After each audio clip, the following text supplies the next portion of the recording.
equipes têm da purificação que o Reiki proporciona e dos sintomas que eles acabam tendo após aplicações em Reiki. Então, isso se chama catarse.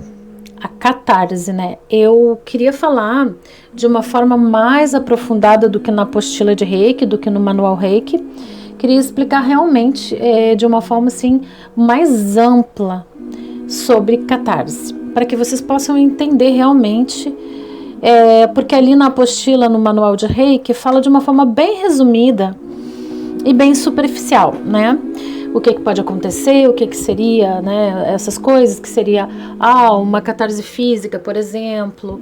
Essa pessoa pode ter ali uma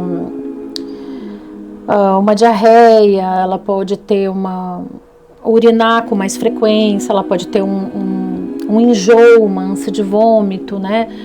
Ela pode ter uma febre, ela pode ter um suor frio, enfim, né? E uma catarse emocional poderia ser uma vontade de chorar, uma dor profunda que vem depois de uma cura. Então, o que a pessoa faz, como ela lida com essa dor profunda que vem depois de uma cura, às vezes uma raiva, às vezes uma tristeza profunda, né? Se ela acabou de fazer uma cura, ela acaba ficando confusa sem entender por que o Reiki causa isso. Não é só o Reiki, qualquer sistema de cura pode causar. Então, vamos começar da origem da palavra catarse. Catarse é uma palavra que vem do grego, né? Catarsis, e significa uma purificação do espírito humano, uma libertação das imperfeições, no rumo da acesse mística. Então, ele é uma libertação das imperfeições. Ele é um processo de purificação, de libertação, de colocar para fora aquilo que é estranho à natureza humana, em sua integridade. Então, tem algo estranho ali em você, e quando isso é colocado para fora, essa catarse acontece.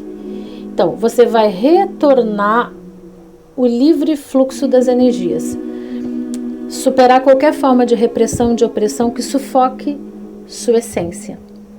Então, o dicionário de psicologia define catarse como a súbita liberação de tensão ou ansiedade resultante dos processos de revelação de traumas ou ideias reprimidas e acrescenta: o processo da catarse é considerado como a satisfação de liberar a energia emocional acumulada. Então, essa seria uma visão da catarse pela visão psicológica.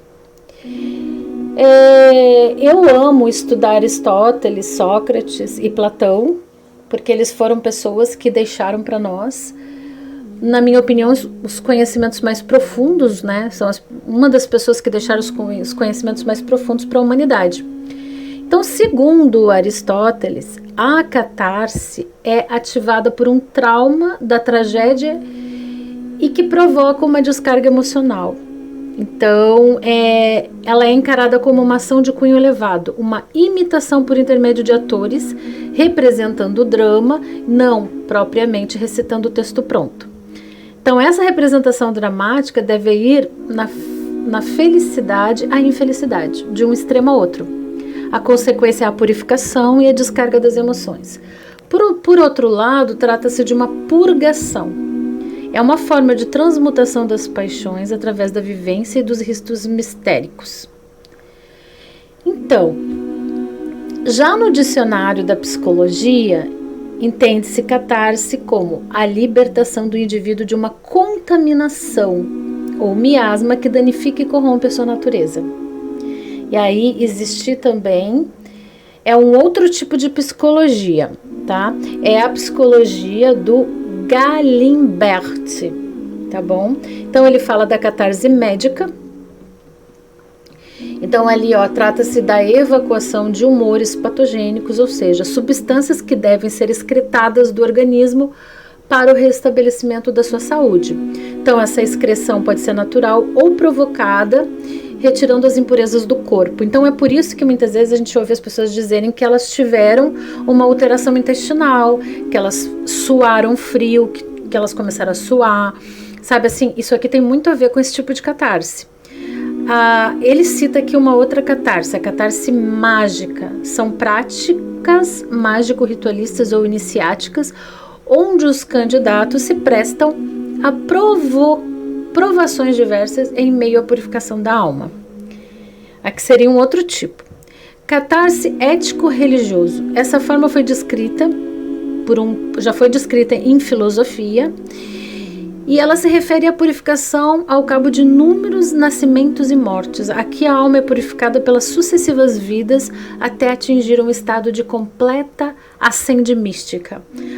Aqui se fala muito do corpo se purificar até encontrar a iluminação, que seria uma catarse. A catarse filosófica, postulada por Platão, consiste no afastamento progressivo da alma do corpo. Então, o corpo físico é considerado como se fosse a origem do mal, e o objetivo é afastar ao máximo a psique desse corpo físico, das suas paixões, dos seus prazeres, né? E como diz então Platão, enquanto possuirmos o corpo, a nossa alma permanece enredada nesse mal. Jamais alcançaremos de modo adequado o que ardentemente desejamos, isto é a verdade. Então aqui ele fala muito dos apegos, né? Ele está falando muito aqui de alguma forma, ele está tentando dizer que o corpo precisa distinguir o que é físico dos seus impulsos instintivos e apegos desse corpo material, que na verdade é só um veículo de progresso humano, mas o correto seria abandonar as paixões, os apegos do corpo, e não o corpo em si mesmo, pois é possível transcender seus apetites inferiores do corpo físico sem que seja necessário desatar-se dele por completo. Já o Freud, ele divulgou uma experiência catártica dentro da ciência psicológica, tá? Essa catarse, para Freud, a catarse é produzida como um efeito de liberação de tensão de certos conteúdos emocionais inconscientes. Esses conteúdos são abafados e enterrados pela censura e pela repressão. As energias psíquicas envolvidas com o trauma ou as experiências negativas sofrem uma forte descarga emocional. Essa descarga contribui para a produção de insights e o alívio dos sintomas físicos e psíquicos. Freud começou a aplicar o método catártico através da hipnose progressiva, mas posteriormente ele deixou essa técnica de lado e passou a se dedicar à associação livre. Então, a terapia, outra forma de catarse. Na terapia de vidas passadas, né, a catarse é considerada um dos grandes pilares do processo de cura. A chance de reviver o nosso passado, reatualizando nossas ações e perspectivas, pode proporcionar um alívio permanente dos sintomas. Por este motivo, Tenda declara que a catarse tem também os seus níveis: nível físico, somático, nível emocional, nível mental. Alguns terapeutas pode dificultar e até impedir catarses. Eles têm medo da agonia e evitam o renascimento como uma praga, porque não podem suportar a dor. E a catarse nunca deve ser evitada na terapia de vidas passadas, a não ser quando a sua força seja tamanha que claramente coloca a pessoa em risco, o que nem sabemos ao certo se é possível de ocorrer. Então, você que vai ser um terapeuta de Reiki, você no Reiki você vai aprender, no Reiki nível 3A já, a trabalhar mais com a questão de vidas passadas. Você tem que entender que isso vai acontecer, tá? Então, é possível entender que realmente sempre tem um efeito, tá?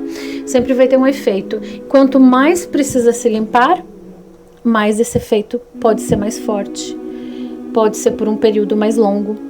E o correto é você vivenciar essa catarse, você vivenciar essa purificação, para que você possa alcançar uma cura num nível mais elevado, encontrando mais o seu eu superior, o seu propósito, porque, sabe assim, quanto mais catarses você vai fazendo, mais purificações você vai fazendo, mais você vai encontrando seu equilíbrio, você vai encontrando o seu ser interno, você vai encontrando a sua força no interno, você vai podendo fazer escolhas mais acertadas. Às vezes é preciso viver essa experiência, sentir esse efeito dessa catarse e se permitir vivê-la, sabe, sem medo, até que você possa chegar num nível de maior evolução.